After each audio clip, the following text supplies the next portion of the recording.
Hi there, well I'm Sarah Fregado and I'm a Baptist Youth and Children's Specialist and I'm the Youth and Children's Pastor at West Bridgeford Baptist Church for the moment. I'm a CYM graduate. It was been 10 years this year since I started, and I pulled out my fieldwork portfolio for something I was doing and realised it was 10 years old. Dear. So I tutor here at CYM as well and work in various ways still to keep my links with the college. So, I've got a question for you, just to ponder. I'm not asking for answers. Why did you go into youth ministry? There will be a variety of reasons, but I bet one of the reasons was you wanted to help people. You could see that young people were struggling and you wanted to rescue them. Nothing wrong with that. Here's another question.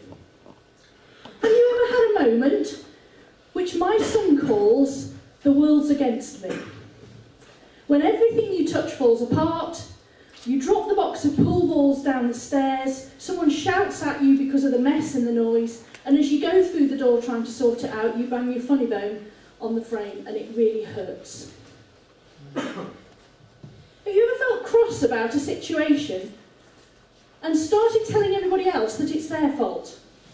It's their fault the pool table's broken. If they put it away the way that you told them to, it would have been all right. It wouldn't have been a problem, and they really need to sort out their attitude. Now, if you recognise these situations and situations like them, you've participated in what Stephen Karpman, psychologist, called the drama triangle. If I could have my first picture up, please. This is the drama triangle. Hello?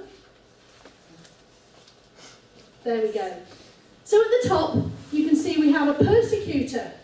Now this isn't an actual person. You do not become a persecutor. You adopt a role.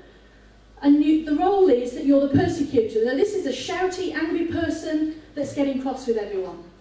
The other role that you can adopt is the rescuer, where you ride in on a white horse and scoop everybody up and make everything okay. And the third role you can adopt is the victim. And this is the poor me one. This is the it's all going wrong. Nothing goes right for me. It always goes wrong for me. Why does this always happen to me? And that's the victim. Now you can move between these roles, but the purpose of this triangle is to enable everyone to deal with how they feel in a given moment. And it's called a drama triangle because when this triangle is in action, there is drama, as you can probably appreciate. So, when we adopt these roles, we get a payoff. So the rescuer feels great because everyone goes, oh, aren't you wonderful, you saved the day. The victim feels good because everyone goes, you poor lamb, that was awful, you must feel terrible. The persecutor feels great because they've got rid of all that anger and aggression. So as I said before, these aren't personality types. Karpman was working with the idea put forward by another psychologist called Eric Byrne, and this was suggested that our interactions with people work like games, with rules and roles to play. So we move between the roles to adapt to the situation. So a victim could change. They get angry, they can't deal with being a victim anymore, so they start blaming everybody else, and they start shouting and telling people off. They become the persecutor. The rescuer suddenly starts to realise that no one's paid any attention to their needs and starts to act like a victim and starts to say, you know, I do all this rescuing and not one of you has ever said thank you. No one notices that I'm tired too. And the persecutor realises that all the shouting doesn't work and starts to feel like a victim. But you can see the danger as well. If you don't resolve this stuff, you get stuck in this drama triangle. You get stuck in the roles. The rescuer is the one who always rides to the rescue, never allowing the victim to gain their own autonomy, never allowing the victim to actually think for themselves about what's going on and to take some responsibility. The victim remains clingy and dependent on anyone who will rescue them and never thinks for themselves about why they might have a role to play in what's happened. The persecutor never deals with the underlying causes of their anger and aggression and keeps people at a distance so their emotional needs aren't met. But the game feels like everyone's winning, so everyone carries on playing. And it struck me that as ministers, in whatever capacity we minister, the big danger, the big temptation is to take on the role of rescuer. And there will be some of those that we serve who are very good at pushing us into the rescuer role by playing the victim. So we can push each other into the roles as well. And for some of us, there'll be a real danger that we measure our well-being by our validity as a rescuer. It starts to make us feel good when everyone goes, "Oh, Sarah, you are marvellous. You're such a good youth worker. That young person was close to suicide and you saved the day. You're so wonderful." And don't you just feel fantastic? So you do it again and again and again, and it just builds as that's your role. I once saw a suggestion that every minister should have a sign on the back of their door that says, "There is only one Messiah. You are not it." But the danger for our young people is that the culture around them pushes them into victim mode. You can sue people if they hurt you.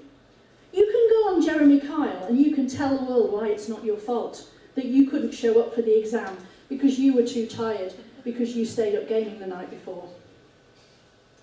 So how can this model become transformed into something healthier?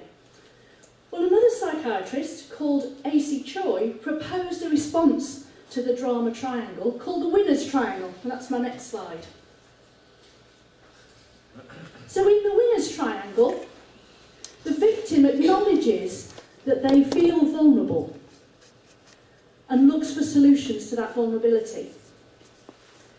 The rescuer offers care without taking over. Another model refers to this as coaching, and it feels a lot different from rescuing, doesn't it? The persecutor becomes assertive rather than aggressive and expresses their needs without punishing other people.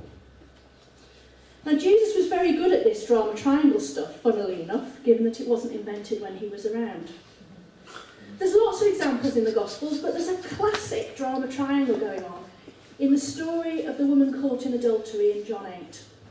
So the teachers of the law bring the woman, and they are behaving like persecutors. They must have huge anxiety about the fact that they have caught this woman, and they are behaving aggressively and in a way that is shaming and punishing her. And they are bringing her as a victim who is just in bits on the floor and totally out of control of the situation. But they're trying to trap Jesus into riding to the rescue, and that wouldn't have been helpful for him.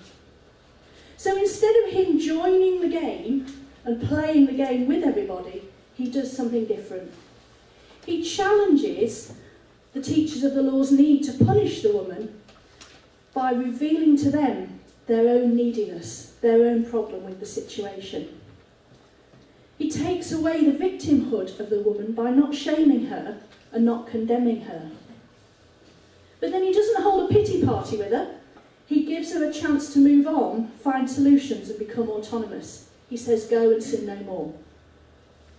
So there's a model there for perhaps in our practice. Now, as I was thinking about this drama triangle thing and reflecting on my own ministry, I came up with a couple of questions for you to ponder, and I'll give you a couple of moments to do that. So my first question is for you personally, and it's this: how can we as ministers offer support to the victims whilst empowering them towards finding their own solutions?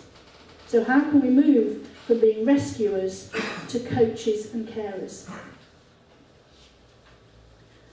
But how can we as ministers stop ourselves from finding all our validation in our need to be needed all the time? And I'll give you a moment to think about that, and then the next person can come up.